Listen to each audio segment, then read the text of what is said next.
Pero bueno, entonces, ¿qué son? Vamos a ver muchas definiciones en esta primera clase, que después vamos a aplicar muchísimo más en la segunda, sobre complejos, y vamos a decir que se conoce como compuestos de coordinación, o complejos metálicos, o simplemente complejos, a los compuestos químicos formados por un ion o átomo central, comúnmente un elemento metálico, rodeado de iones o moléculas a los que vamos a llamar ligandos.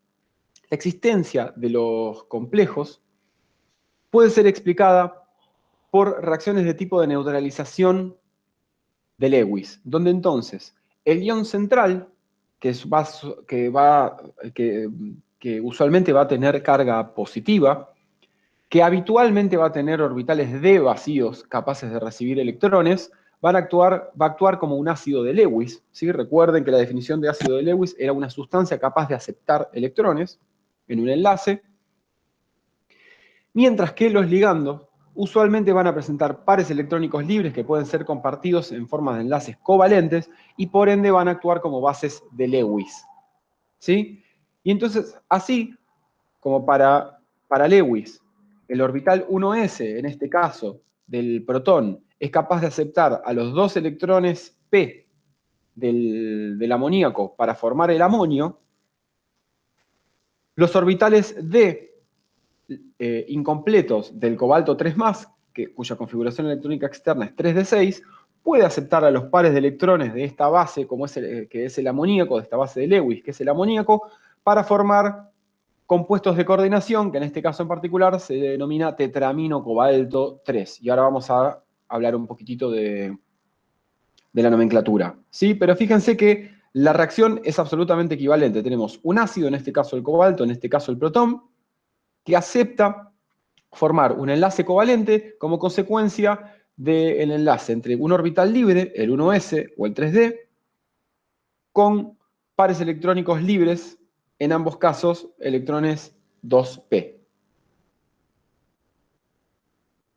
Bueno, técnicamente híbridos sp3, para ser correctos. Pero siguen siendo pares electrónicos libres, eso es lo que quiero que vean. El primero que dio una explicación un poco empírica y basada en su experiencia como químico orgánico fue Werner. ¿Sí? Como químico orgánico, Werner estaba acostumbrado a tratar de explicar propiedades de las sustancias en función de la distribución espacial de sus componentes. ¿Sí? Quienes estén cursando química orgánica van a saber exactamente de lo que les estoy hablando, y quienes no lo hayan cursado ya lo van a ver cuando lleguen. Pero la distribución espacial de los mismos átomos genera sustancias que pueden ser completamente diferentes. Y hay formas indirectas de saber cuándo un átomo de carbono, por ejemplo, está al lado de otro átomo de carbono o al lado de otro átomo de un átomo de nitrógeno. ¿Sí? Con toda esa experiencia, Werner se dio cuenta de que había una forma de pensar a los compuestos de coordinación que al menos empíricamente describía algunas propiedades muy particulares como la que resume esta tabla. ¿Sí? Fíjense que estos son los mismos sólidos que aparecían al principio, que además de cambiar el color, lo que cambiaba era la cantidad de cloruros que precipitaban cuando uno trataba a soluciones de esta especie, que no quiero spoilear el final, pero que bueno, que es un hexamino cobalto, un cloruro de hexamino cobalto 3. Perdón, quiero decir, lo que pasaba era cuando armaban soluciones acuosas de esta especie y lo trataban con nitrato de plata para que precipitaran cloruro de plata, se veía que precipitaban 3 cloruros. ¿Cómo hacían esto? Si ponemos nitrato de plata en exceso, precipitan todos los cloruros que pueden precipitar. Yo peso la masa del sólido resultante y sabiendo cuál fue la masa del compuesto inicial que yo puse, puedo saber cuántos cloruros había en este complejo. ¿Sí? Y resulta que, digamos, con solo sacar un amoníaco, de repente para este nuevo complejo precipitaban 2 cloruros, para este uno y para este ninguno. Bueno, la explicación que dio Werner en ese momento, como yo les decía, bastante empírica, es la siguiente, o basándose en la experiencia, es que la mayor parte de los elementos poseen dos tipos de valencia, una que llamó primaria o estado de oxidación, y otra secundaria o índice de coordinación, señalados con línea punteada y línea llena, que todo elemento tiende a satisfacer tanto sus valencias primarias como secundarias, que las valencias secundarias están orientadas hacia direcciones fijas en el espacio, o sea que el índice de la coordinación está asociada a la orientación espacial de los enlaces, y que solamente pueden precipitar los aniones de las sales complejas que satisfacen exclusivamente la valencia primaria. De esta forma, armando a los iones complejos, como aparece acá abajo, y teniendo en cuenta las indicaciones de Treped, lo que terminó deduciendo Werner es que en el caso del primer complejo, los cloruros estaban ahí simplemente para satisfacer el estado, para satisfacer para cancelar la valencia primaria, ¿sí? O sea, simplemente para para establecer la electroneutralidad del sólido. O sea, teníamos 3 cargas positivas del cobalto, bueno, bien. Entonces los 3 cloruros que precipitan están ahí solamente para cancelar la valencia primaria, y por ende, todos los aminos, todos los amoníacos, están ahí para cancelar las valencias secundarias o índice de coordinación. En el segundo caso, dice Werner, bueno, fenómeno, tenemos que solamente 2 de los cloruros están exclusivamente para satisfacer la valencia primaria, y el cloruro resultante pasa a ocupar el lugar que tenía antes un amoníaco, y así sucesivamente. Y de esta manera permitió dar una visión de cómo era posible que en algún caso precipitaran cloruros y en otros no. Ahora bien, el asunto con la teoría de Werner es que, si bien daba herramientas para poder interpretar algunos resultados, por ejemplo, no daba ninguna indicación sobre cuál era la configuración electrónica de estos compuestos de coordinación, y por ende no podía explicar propiedades como las diferencias de color. ¿Sí? Pero eso no significa que estuviese del todo mal lo que dijera, sino que la teoría es incompleta, y sobre la configuración electrónica de los complejos de coordinación vamos a hablar, eso sí, la clase que viene. Entonces, vamos con algunas definiciones. ¿Sí? Teniendo, como tenemos en pantalla, al ion hexaacuo hierro 3, vamos a llamar átomo central aquel catión metálico al cual se hayan unidos varios aniones y o moléculas. En este caso, el hierro 3+. Vamos a llamar ligando a todos aquellos iones o moléculas que están unidos al ion central. En este caso, el agua. Vamos a llamar átomo donor al átomo a través del cual un ligando interactúa con el ion central. Y vamos a llamar esfera de coordinación al conjunto del átomo central y todos sus ligandos. ¿Sí? En caso de que el compuesto de coordinación venga presentado como una sal y no como el ion disuelto en agua, la esfera de coordinación excluye a todos los contraiones, ¿sí? Sean aniones o sean cationes. Ahora bien, los ligandos pueden ser de varias clases, ¿sí? Tenemos ligandos uniomonodentados, que no es que sean la mayoría, pero son los más famosos. Son ligandos que se enlazan al átomo central a través de un solo átomo donor, es lo que le ocurre al agua, ¿sí? El único átomo donor del agua es el oxígeno, porque es el único que tiene orbitales libres, ¿sí? Recuerden que los ligandos son siempre bases de Lewis, o sea que tienen que tener pares de orbitales libres capaces de enlazarse con orbitales de energía similar. Bueno, el único que cumple con ese requisito en el caso del agua es el átomo de oxígeno. Existen también ligandos que se llaman ambidentados. Estos ligandos pueden formar una única unión con un átomo central, pero a través de 2 posiciones posibles, ¿sí? Ese es el caso, por ejemplo, del ciano, del grupo ciano. Van a ver que mucha de la nomenclatura que nos estén usando orgánica es muy parecida a la nomenclatura de química orgánica. En el caso de la molécula del grupo ciano, ¿sí? Del grupo ciano, o del ion cianuro, mejor dicho, lo que tenemos son es un triple enlace y dos pares electrónicos libres, uno sobre el carbono y el otro sobre el nitrógeno. Entonces, ambos pares electrónicos con diferente fuerza pueden llegar a generar enlaces sobre metales del bloque D con orbitales D vacíos y por ende actuar como bases de Lewis, tanto uniéndose de este lado o de este lado, dando en definitiva sustancias diferentes, a pesar de que su composición pueda ser similar. También podemos tener ligandos polidentados, ¿sí? Los polidentados son los que se pueden enlazar al átomo central a través de más de un átomo donor. O sea, a través de más de un átomo donor a la vez, quiero decir. Y ese es el caso de la etilendiamina, ¿sí? Una etilendiamina, que es esta molécula que figura acá abajo, que tiene pares electrónicos libres sobre los dos nitrógenos terminales, permite que los dos nitrógenos puedan estar ligados al mismo ion central, ¿sí? Y cuando ocurre eso, cuando tenemos compuestos que tienen enlaces con ligandos polidentados, a esos compuestos los llamamos quelatos, ¿sí? Y entonces los ligandos polidentados muchas veces se conocen como quelantes.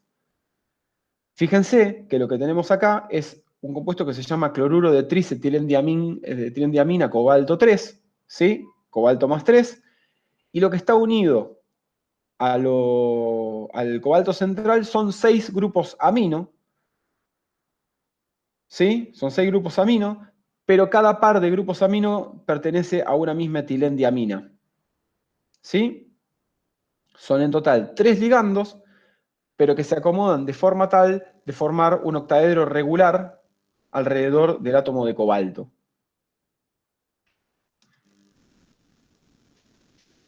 Ahora bien, digamos, en cuanto a la formación de estos complejos, por supuesto, como para todo, como para cualquier otra reacción, podemos definir una constante de equilibrio, ¿sí? Y en este caso, las constantes de equilibrio para la formación de nuestros complejos van a dar cuenta de la fuerza relativa de un ligando respecto a las moléculas de solvente.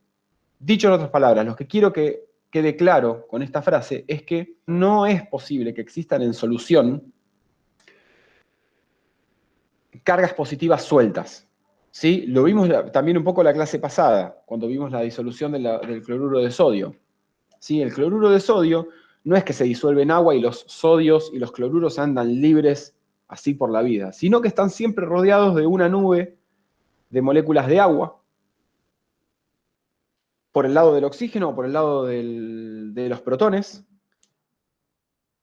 dependiendo de si es un anión o si es un catión, pero para hablar particularmente de los cationes, lo que termina pasando es que cuando el ion central es muy polarizante, lo que termina ocurriendo es que esa nube no está débilmente agarrada, sino está fuertemente agarrada, y tan fuertemente agarrada que se forman enlaces covalentes. Entonces, el hierro 3 en agua no es hierro 3 acuoso simplemente, siempre aparece como como un ion hexaacuo hierro 3, o sea, como este que estaba acá arriba, ¿sí? Esta es la verdadera forma del ion hierro 3 en agua, ¿sí? Formando enlaces covalentes con el oxígeno. Entonces, cuando ustedes vean constantes de formación de compuestos de coordinación, lo que siempre van a estar viendo, al igual que en cualquier otro ácido base, es cuál es la afinidad de el ligando, en este caso el tiocianato, digamos, respecto de, para esta reacción en particular, una molécula de agua, ¿sí? Y para cada sustitución de un ligando por otro, o sea, de tiocianatos por moléculas de agua, hay una constante de formación asociada, que es esto que dice, que es lo que está definido acá abajo. Y usualmente la constante de formación 1, o sea, para que el metal esté ligado a un solo ligante, o sea, a un solo tiocianato, suele ser más fuerte que la de enlazar 2, y esa que la de enlazar 3, y esa que la de enlazar a 4. ¿Sí? En otras palabras, cuanto más tiocianatos hay, menos probable es que se vaya una molécula de agua, y más difícil es que entre un segundo tiocianato respecto de que entre uno solo. Tengan en cuenta que los equilibrios están dados también por la cantidad de sustancias. Y si nosotros estamos haciendo esta reacción en medio acuoso, el agua está en recontraacceso respecto del resto de los reactivos. Entonces no es, digamos, tiene que ser realmente fuerte la unión entre el tiocianato y el hierro para que efectivamente un tiocianato reemplace al agua que está en recontraacceso en esta reacción. Y lo último, pero esto es simplemente una definición, ya van a ver que van a aparecer en los problemas, es que esto es válido para cualquier constante de equilibrio, pero se define la constante global como beta n a la constante que surge de que se produzca esta reacción, de que se unan n ligandos al mismo tiempo, y esta constante global resulta de la multiplicación de las otras, de cada una de las constantes individuales. ¿Sí? Ya van a ver que van a aparecer problemas en los que tengan que hacer cálculo con las constantes de equilibrio, por eso se los menciono acá, pero sobre todo para que vean este concepto de que, al igual, en definitiva, que para un equilibrio cualquiera, cuanto mayor es la constante, mayor es la tendencia a que se produzca la reacción directa, que en este caso es un reemplazo de ligandos. Y que entonces da una idea de la fuerza relativa de enlace de un ligando respecto a las moléculas de solvente, en este caso del agua. Bueno, dentro de los ligandos, los más interesantes, digamos, o algunos de los más interesantes, son aquellos que son quelantes. ¿Y por qué? Porque los quelantes tienen un efecto muy particular, y es el siguiente. Los quelantes suelen generar estructuras estables, mucho más estables que los ligandos monodentados, por tener un fuerte factor entrópico. ¿Sí? El sistema queda más desordenado al unirse un único ligando por diferentes átomos donores que por unirse varios ligandos cada cual a través de un átomo donor. ¿Qué quiero decir con esto? Vamos a verlo con el ejemplo que estaba acá, mejor. Fíjense, acá que tienen 4 aminas terminales, ¿verdad? Perdón, 6 aminas terminales unidas a un cobalto 2+. ¿Sí? Entonces, la reacción que da cuenta de la formación de este complejo es, tengo 3 etilendiaminas más un cobalto 3+, me da una etilendiamina. ¿Sí? Yo cambié 4 sustancias por, perdón, 4 entidades por una entidad. Es evidente que el sistema se ordenó. ¿Sí? Estaba mucho más ordenado cuando los 4 componentes estaban cada quien por su lado. Eso se ve, ¿no? Queda claro que es más ordenado cuanto menor cantidad de entidades sueltas tengo. ¿Se entiende? Sí, sí. Bien. Imagínense que en vez de, o sea, lo que existe perfectamente es el complejo de cobalto con 6 aminos. ¿Sí? Con 6 aminos terminales. Entonces, si yo hago esa reacción, lo que voy a estar haciendo es reemplazar 6 aminos, o sea, 6 aminas, perdón, aminos no, 6 amoníacos, quise decir, disculpen. 6 amoníacos más un cobalto pasan a dar el hexamino cobalto. ¿Sí? En ese cambio, lo que nosotros hicimos fue cambiar desde 7 hasta 1. El grado de orden que generamos al hacer esa reacción es mucho mayor que el generado al cambiar 4 por 1. Entonces, los ligandos polidentados, ¿sí?, tienen una ventaja entrópica por sobre los monodentados, por el hecho de que el sistema se desordena menos cuando se forman esos complejos que cuando se forman complejos con ligandos monodentados. Entonces, acá tienen otro ejemplo de un quelato, en este caso es la formación del complejo con el ácido tilendiamino tetracético, que es comúnmente conocido como EDTA, con el cobalto. Y fíjense acá abajo qué es lo que pasa cuando formamos un enlace, cuando formamos el complejo tetraacuo ya me da bolas. Del complejo tetraacuetilendiamina cadmio con respecto a formar el complejo con dos aminas, que es un ejemplo similar al que les estaba diciendo. Fíjense cuál es el cambio de entalpía, ¿sí?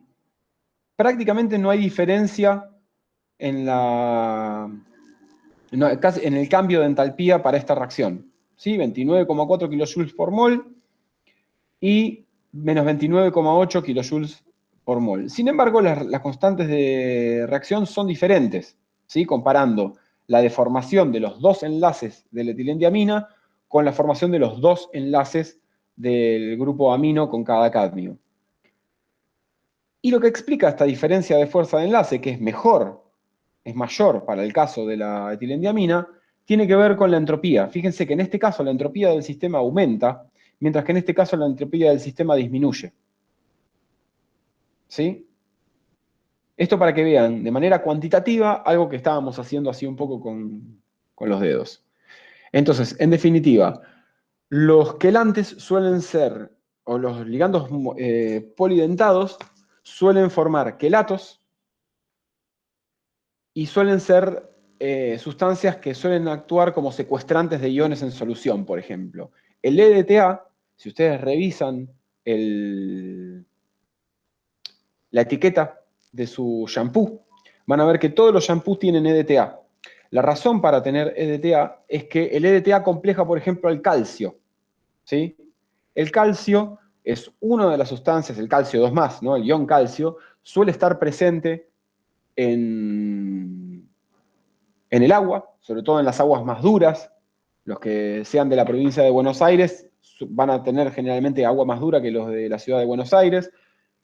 Ya vamos a ver la dureza del agua, pero básicamente quien se haya ido a Mar del Plata sabe que el jabón del pelo se va antes en la costa que cuando uno se baña en su casa de capital o de Buenos Aires o de Gran Buenos Aires. Eso tiene que ver con una mayor carga de calcio. Y ese calcio lo que hace es endurecer el pelo. Entonces el EDTA se agrega para secuestrar al calcio, solubilizarlo y hacer que escurra con el agua. Y nos deje el pelo más suave, que aparentemente es algo deseable. Bueno, lo que tienen acá, después lo miran, es una tabla con los ligandos más comunes y el nombre que van a llevar estos ligandos cuando estén formando partes de complejos. ¿Sí? Esto lo dejo para que ustedes lo usen y lo miren más adelante. Acá tenemos otros tipos de ligandos un poco más complicados. La filmina es un poco vieja porque casi todas las fuentes que encontré de nombres estaban en inglés, pero eso no hace que sirvan menos. Entonces ahora vamos a pasar a ver cómo empezamos a establecer un léxico común para poder hablar de los compuestos de coordinación. Y lo primero que vamos a hacer es hablar de cómo se escriben las fórmulas de estos compuestos de coordinación. ¿Sí? Lo primero que se hace, una vez que se sabe cuál es la fórmula mínima del compuesto de coordinación, en realidad, o sea, acá hay un poco de si es primero el huevo o la gallina, pero vamos a empezar por la fórmula, pero un poco uno ya tiene que visualizar cuál va a ser la estructura y por lo menos reconocer quién va a ser el átomo central. ¿Sí? Entonces, lo primero que se hace para escribir la fórmula de un ion o de un compuesto complejo es escribir a la sigla que define al átomo central. ¿Sí? En este caso será el níquel, en este el hierro, en este el níquel de vuelta. Luego se escriben los ligandos de la esfera de coordinación encerrándolos entre corchetes junto al átomo central para marcar que están dentro de la esfera de coordinación. Y después, si el complejo no es neutro, o sea, si es un anión o es un catión, se escribe su carga al final. Si es una sal, se escriben el o los contraiones correspondientes. En definitiva, este ion es neutro, entonces se va a escribir primero el níquel y luego los 4 cobaltos. En este caso, los corchetes pueden ser excluidos, o sea, se pueden explicitar o no, en el caso de que sea un compuesto neutro. Pero en el caso de que se trate de un compuesto iónico o salino, no se pueden excluir esos porque si no se empieza a perder un poco de información. ¿sí? Entonces, fíjense, el átomo central, los ligantes entre corchetes, y se escriben entre paréntesis, cuando haya más de un ligante del mismo tipo, el número de ligante, perdón, el ligante se escribe entre paréntesis y abajo en subíndice se escribe el número de ligantes del mismo tipo que hay. ¿Está claro esto? Sí, sí. Genial. Fíjense, si volvemos un cachito hasta arriba, fíjense cómo esta fórmula mínima ahora se transforma en esto que está acá, ¿no? 6 amoníacos alrededor de un cobalto central entre corchetes con carga +3 y los cloruros. Bien. Y ahora vamos a ver cómo se nombran. Yo voy a leer estas reglas, ustedes digamos, van a quedar un poco mareados, pero después vamos a pasar a hacer 3 ejemplos para que queden claro al menos en forma general estas reglas, que es mucho más fácil ponerlas en práctica que tratar de interpretarlas exclusivamente a partir de cómo están escritas acá. Así que tengan paciencia, no se preocupen. Regla número 1. En caso de que se trate de una sal, se nombra primero el anión y luego el catión. Acá no importa si el anión o el catión es el complejo. 2. Los complejos no iónicos se nombran con una sola palabra. Para nombrar a los ligandos, si hay varios ligandos del mismo tipo, se usan los prefijos di, tri, tetra, etc. Si hay varios ligandos, por ejemplo, yo les mostré hace un rato el hexaacuo-hierro, ¿sí? Si hay varios ligandos que contienen prefijos numéricos, se usan los prefijos bis, tris, tetraquis, etc. Yo les mencioné anteriormente el tris, etilén-diamina, ¿sí? Fíjense que etilén-di ya tenía un prefijo, pero había 3 etilendiaminas, así que tris-etilendiamina. Así es como aparecen estos que están acá. En tercer lugar, los ligandos neutros reciben el mismo nombre que la molécula progenitora, excepto para el agua, que se llama aquo, el amoníaco, que se llama amino, el monóxido de carbono, que se llama carbonilo, el óxido nítrico, que se llama nitrosilo. ¿Sí? Todos los ligandos aniónicos terminan en O. Entonces, el cloruro se va a llamar en este caso cloro, el flúor fluoro, el cianuro ciano, el oxidrilo hidroxo y el isotiocianato, escrito con el nitrógeno para adelante, es isotiocianato, si no es tiocianato, con el azufre escrito para adelante, terminan siempre en O. De todas maneras, esa parte de los nombres, que es, la regla es un poquito general, pero hay que acordárselos de memoria, está descrita acá mismo. Y después, se nombra al átomo o ion central con su nombre, seguido de su número de oxidación formal en números romanos entre paréntesis. En caso de que el complejo sea un anión, además se agrega la terminación ato a todo el anión complejo. Y la última, en complejos polinucleares con puentes, con ligandos que funcionan de puente entre entre un centro metálico y otro centro metálico, se nombran de izquierda a derecha, y el ligando que funciona como puente se indica con el prefijo mu antes de su nombre. Todas estas reglas son más fácil, como decía antes, entenderlas poniéndolas en práctica. Entonces, ¿qué pasa si quiero nombrar este complejo? Que está acá. Primero, tengo que ver cuál es el nombre del... nombramos al anión cloruro, ¿no? O sea, porque hay que nombrar primero al anión. Entonces esto será un cloruro de algo. Después nombramos al catión complejo, ¿sí? O sea, a todo el resto que no es este cloruro que está acá. Para nombrarlo, primero tenemos que nombrar al amino, porque alfabéticamente viene antes que cloro, que es el otro ligante. Tenemos 4 amoníacos, así que antes de nombrar a los aminos pondremos un tetra y antes de los cloros pondremos un di. Y como la carga neta del catión complejo es +1, para compensar la carga -1 del cloruro, de acá deducimos que la carga del cobalto será +3. ¿Cómo llamamos este complejo? Cloruro de tetramino, dicloro, cobalto 3. ¿Qué pasa si queremos nombrar ahora a este complejo que está acá? Bueno, lo primero que hay que identificar es que el ion amonio es el catión, así que primero hay que nombrar al ion complejo que contiene el platino. ¿Sí? En el nombre va a tener que aparecer primero el ion complejo. ¿Cómo nombramos al complejo? Bueno, debido a que el ligando que tiene el nitrógeno, en primer lugar, es la forma del isotiocianato y no del tiocianato, esto nos está indicando que es el nitrógeno quien se está uniendo al platino de este ligando ambidentado, perdón. Hay 6 ligandos iguales, entonces el prefijo será hexa. El anión debe tener carga neta -2 para compensar a los dos amonios y por ende el platino tendrá un número de oxidación de +4. Como el platino además forma parte de un anión complejo, se reemplaza la terminación O del platino por la terminación ato y este se llama hexaisotiocianato platinato 4 de amonio.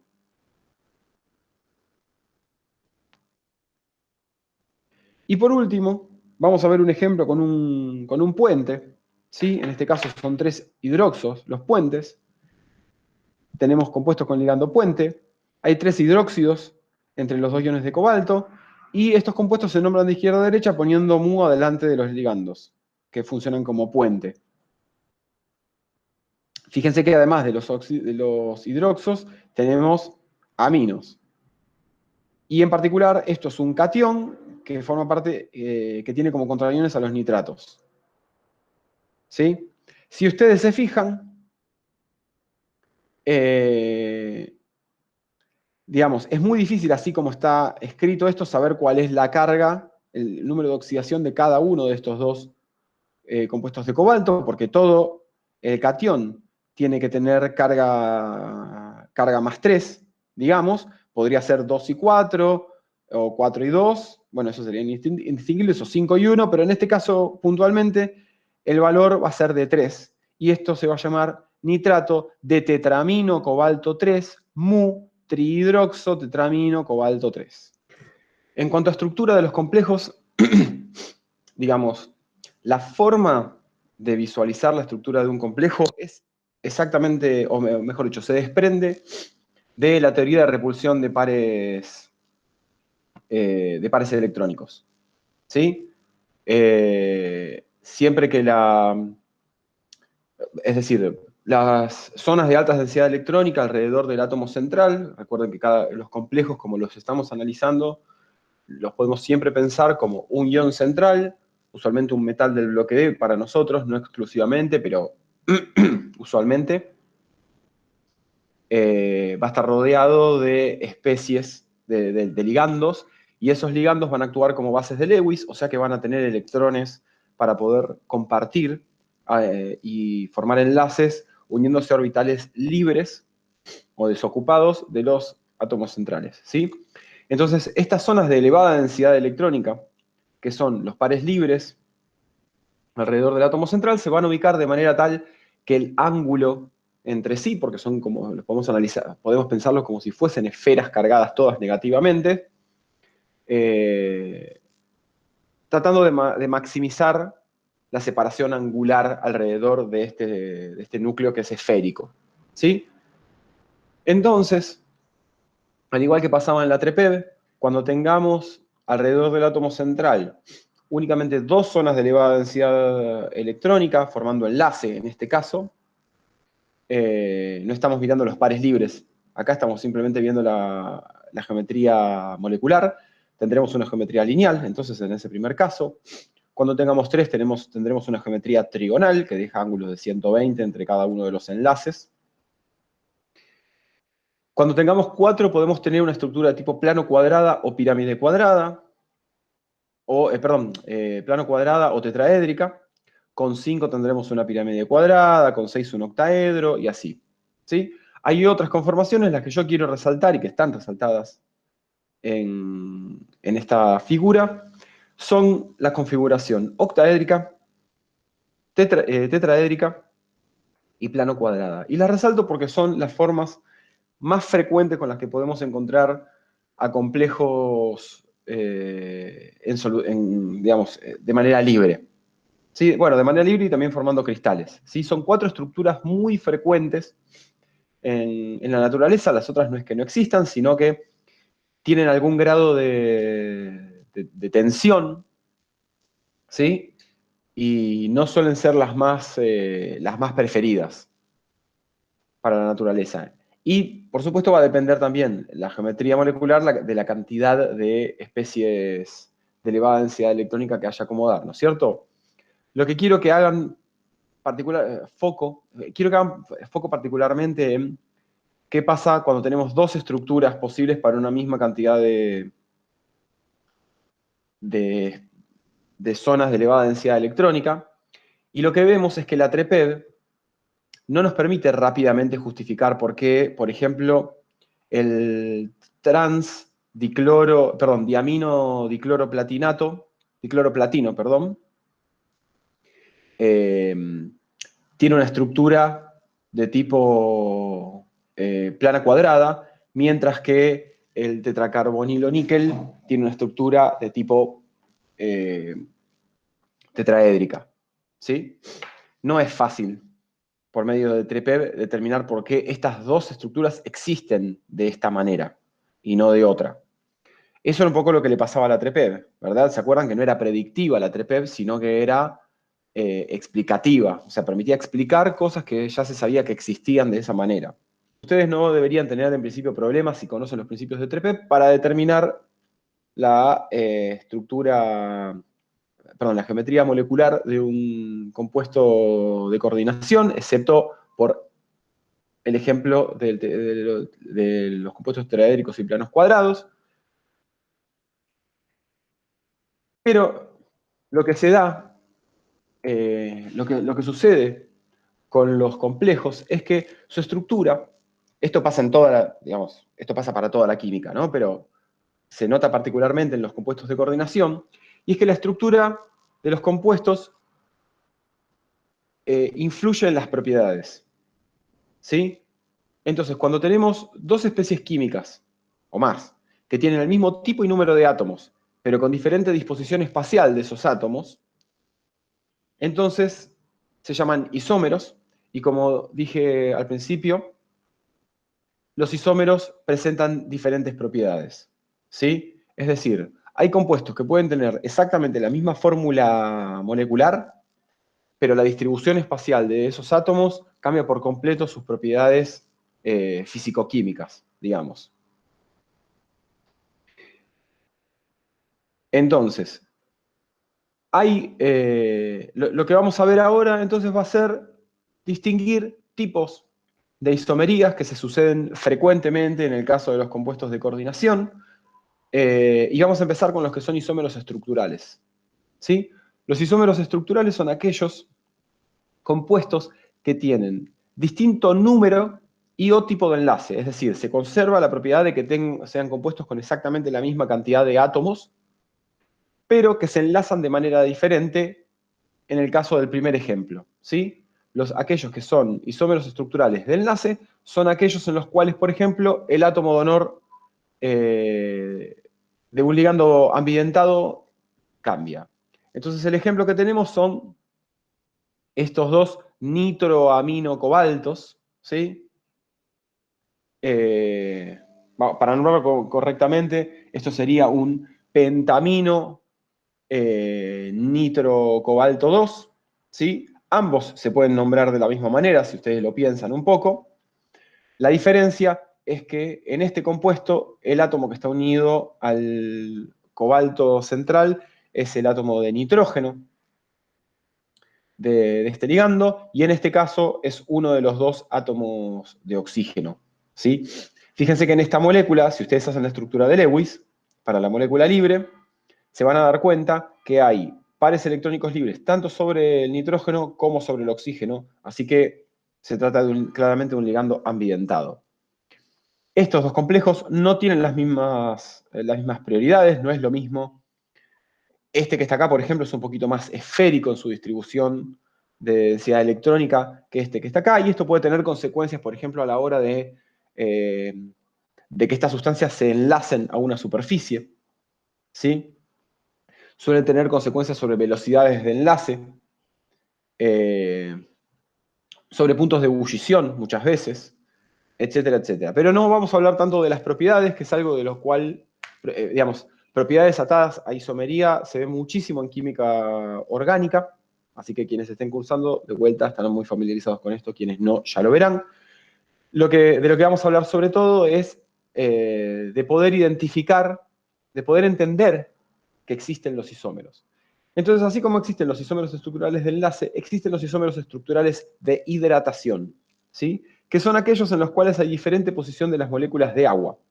Entonces, lo que está pasando es que el agua está conjugando su papel como hidratante, o sea, simplemente como una molécula que quedó atrapada en la estructura cristalina del polvo formado por una sal compleja, o del agua formando parte de la esfera de coordinación.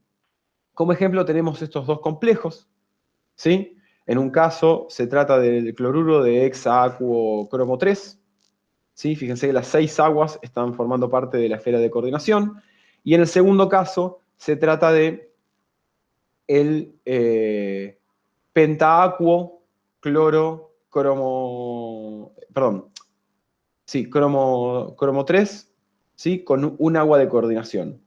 Una forma de darse cuenta de que estos dos son isómeros, estas dos sales son isómeras, es, por ejemplo, hacer el experimento que explicó Werner para la precipitación de cloruros. ¿Sí? Si tratamos soluciones de estos complejos en agua con, con nitrato de plata, se puede observar que en este caso precipitan 3 cloruros y que en este caso van a precipitar 2 cloruros. Y de forma más general podemos llamar isómeros estructurales de ionización aquellas sales que, a pesar de tener la misma composición, liberan diferente cantidad y tipo de iones en solución acuosa. Y acá lo que está pasando es que los ligandos están, digamos, se trata de ligandos que pueden actuar como contraión o justamente como ligando. ¿Sí? Es lo que pasaba, por ejemplo, en el juego ese entre el cloruro y los amonios, del ejemplo que vimos al principio de la clase pasada, y es un poco lo que pasa, en este caso, con el sulfato. ¿Sí? Fíjense que en este caso el sulfato funciona como sal, y que en este caso el bromuro funciona como sal. De nuevo, la precipitación diferenciada es lo que nos puede dar alguna pauta de quién está actuando como ligante y de quién está actuando como contraión.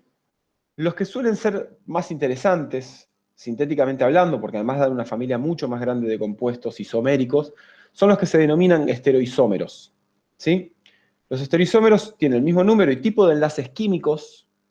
Acá no hay diferencia en quién enlace con quién, sino que difieren exclusivamente en la distribución espacial de esos enlaces. Fíjense, acá tenemos estos dos compuestos pueden ser denominados como diamino dicloro platino, perdón, ambos compuestos, y sin embargo a uno lo llamamos cis y a otro lo llamamos trans.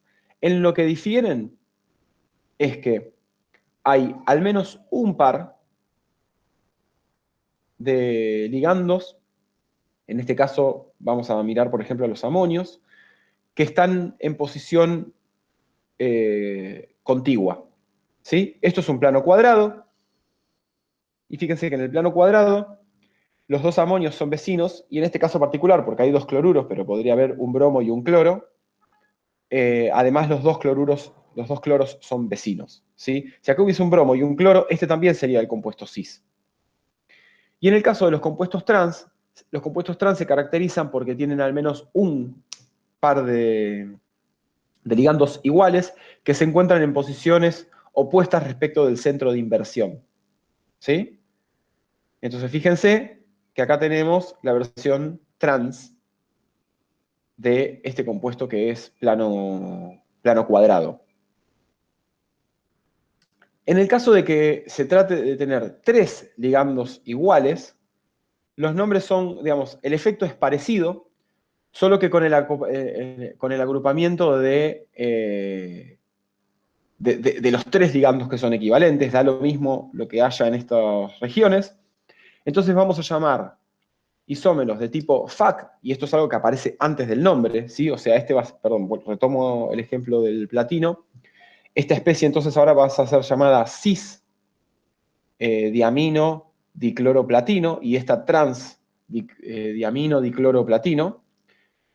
Y en este caso, entonces, volviendo al ejemplo de FAC y MER, en lo que se diferencian es cuando el triángulo formado por los tres ligandos que son iguales, que forman una cara, si ustedes se fijan, están en la cara del octaedro, como ocurre en este caso, y FAC viene de facial, ¿sí? Fíjense que esta es una de las caras del octaedro, o si los tres ligandos están formando un plano que se encuentra en la región meridional de los ligandos octaédricos, ¿sí?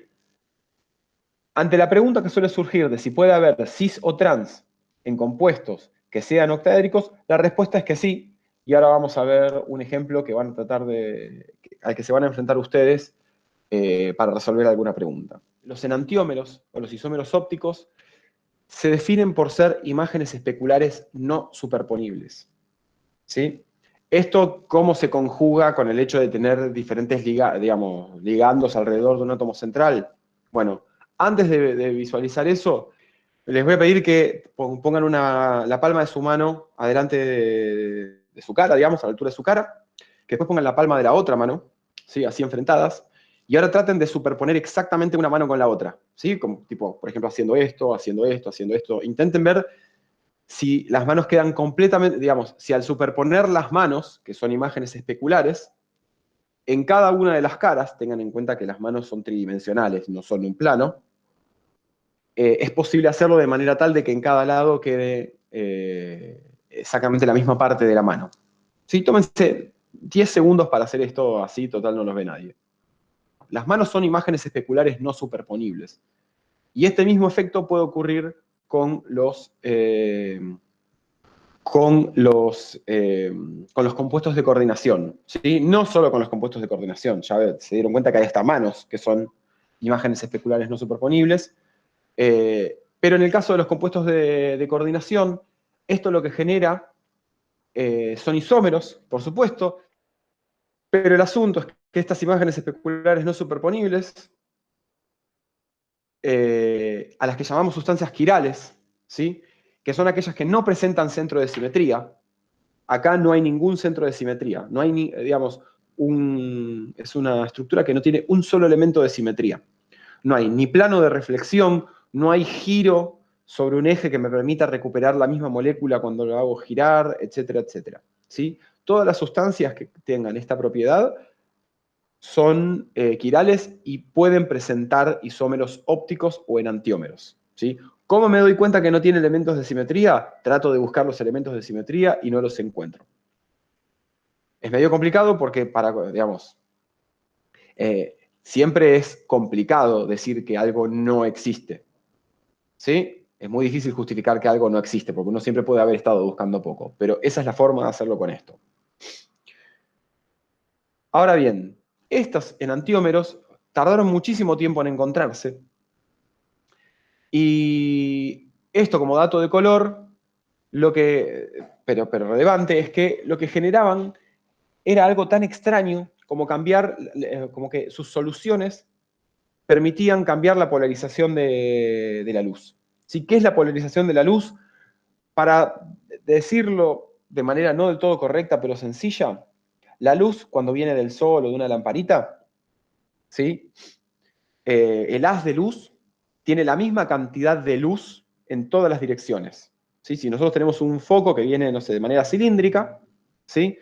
Todas las direcciones, desde el centro del círculo, que sería la cara frontal de un cilindro de luz, tiene la misma intensidad de luz. ¿Sí? Si nosotros ponemos un objeto que no haga una difracción, en este caso, o sea, que no sea perdón, estoy diciendo mal.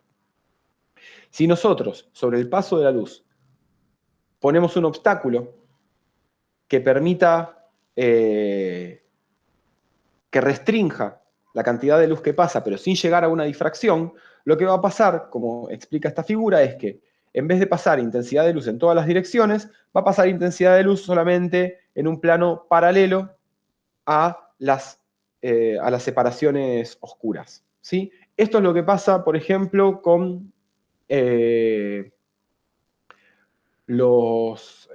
algunos de los lentes oscuros.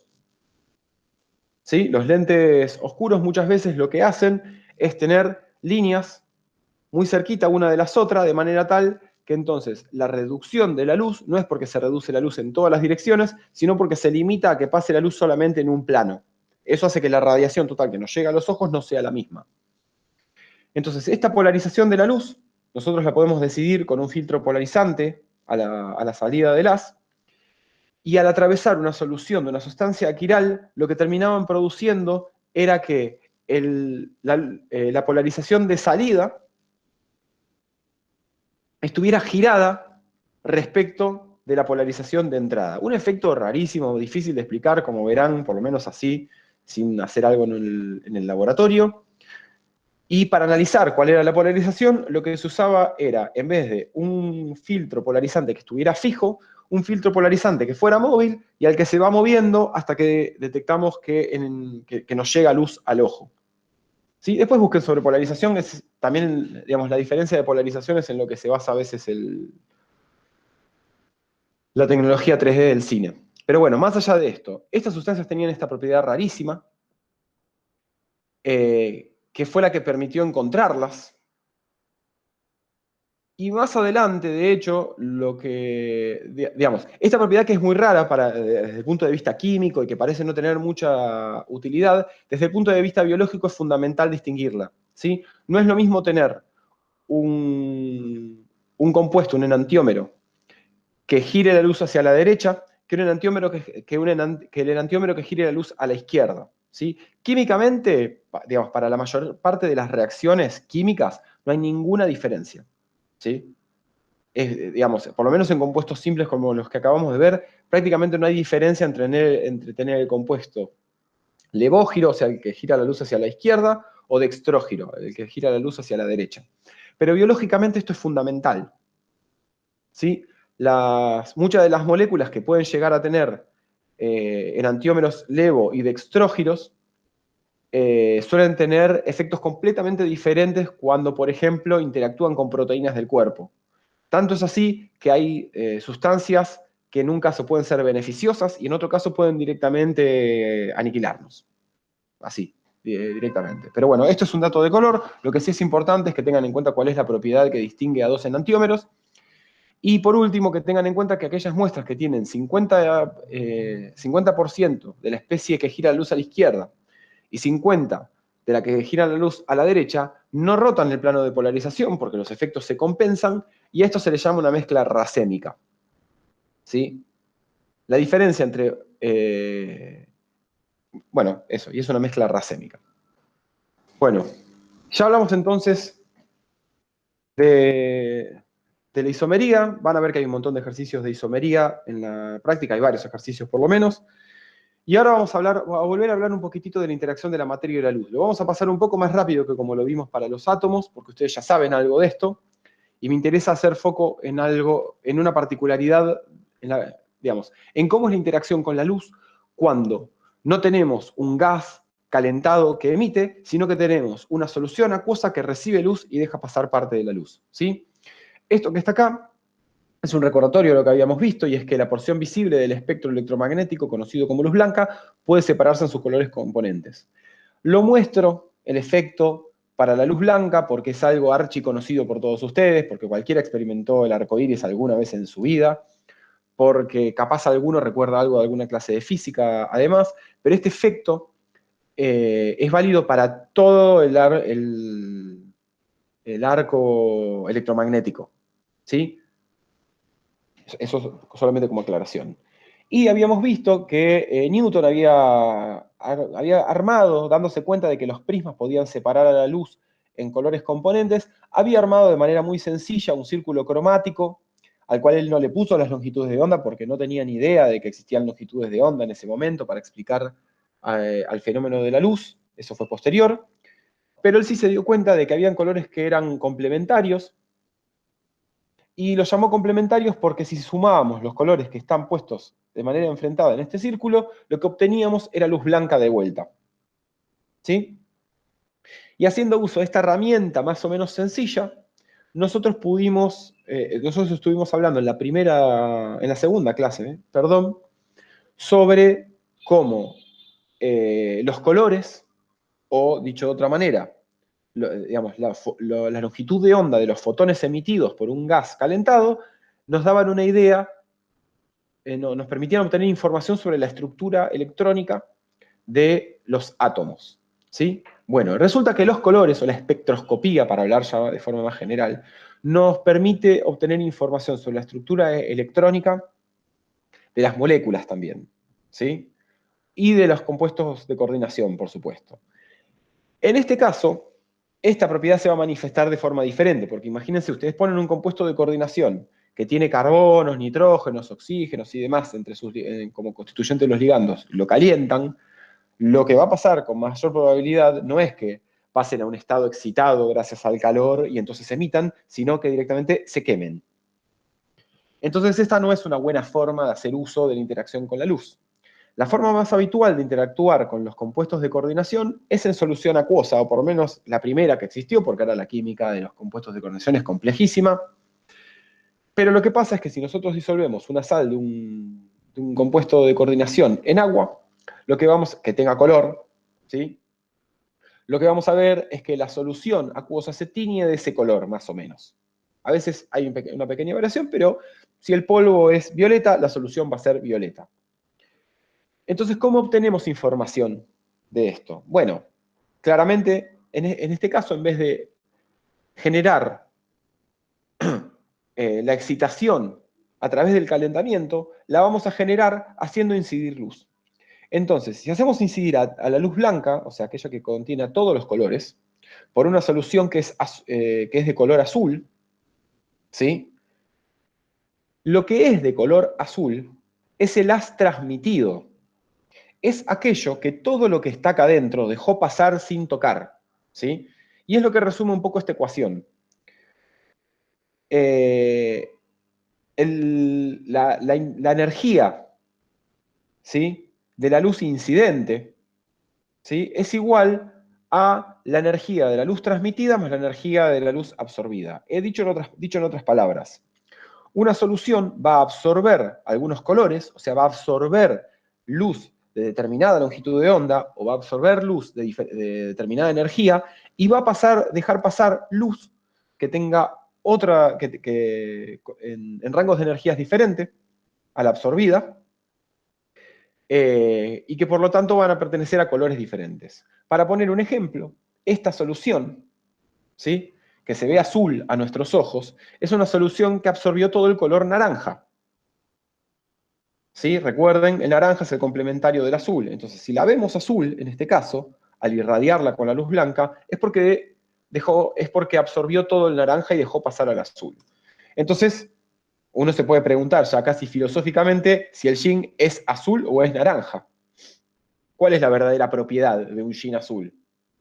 Si en realidad sus moléculas absorben el color naranja, ¿es azul o es naranja? ¿Sí?